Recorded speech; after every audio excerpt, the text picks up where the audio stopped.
Hello everyone. तो बेटा हम पढ़ रहे हैं रिप्रोडक्टिव हेल्थ और आज की वीडियो में हम पढ़ेंगे इंट्रायूटेराइन डिवाइसेस। तो इंट्रायूटेराइन डिवाइसेस थर्ड कैटेगरी है कॉन्ट्रासेप्टिव मेथड्स की।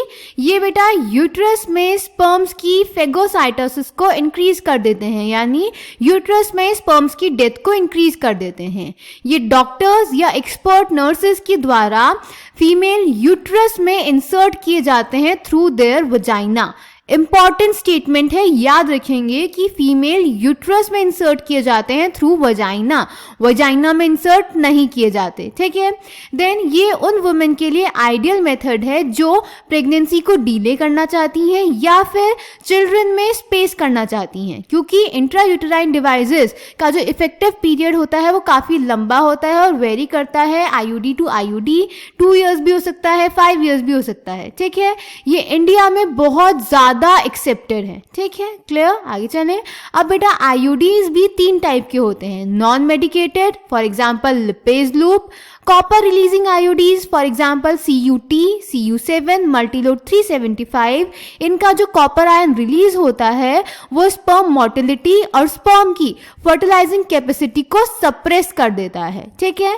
Then third is hormone releasing Progestasert, LNG-20, ये इसके एग्जाम्पल्स हैं।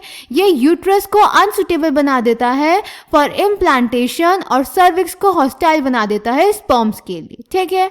अब बेटा ये टाइप्स ऑफ आईयूडीज आपको याद होने चाहिए, इनके एग्जाम्पल्स आपको याद होने चाहिए, और कॉपर रिलीजिंग और हार्मोन रिलीजिंग के ये जो स्पेशल मोड ऑफ एक्शन दिए हुए हैं ये भी आपको याद होने चाहिए। इन पे काफी क्वेश्चंस आते हैं, ठीक है। तो चलिए इसको NCERT से देख लेते हैं।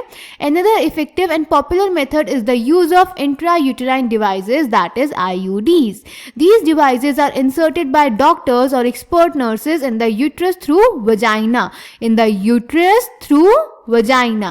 These intrauterine devices are presently available as the non-medicated IUDs, example lipase loop, copper releasing IUDs, example CUT, CU7, multiload 375, and the hormone releasing IUDs, example progestasert, LNG-20.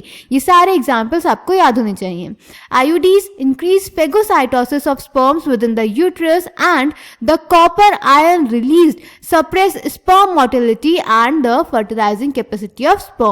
The hormone releasing IUDs in addition make the uterus unsuitable for implantation and the cervix hostile to the sperms. IUDs are ideal contraceptives for the females who want to delay pregnancy and or space children. It is one of most widely accepted methods of contraception in India. ठीक है, easy है। Then हमें copper T की, जो कि ये copper ion releasing IUD है, इसकी पिक्चर दी गई है बुक में। सो आई होप आपको आईयूडी समझ में आए होंगे। कोई भी डाउट होगा तो बेटा आप कमेंट सेक्शन में पूछ सकते हैं। Thank you.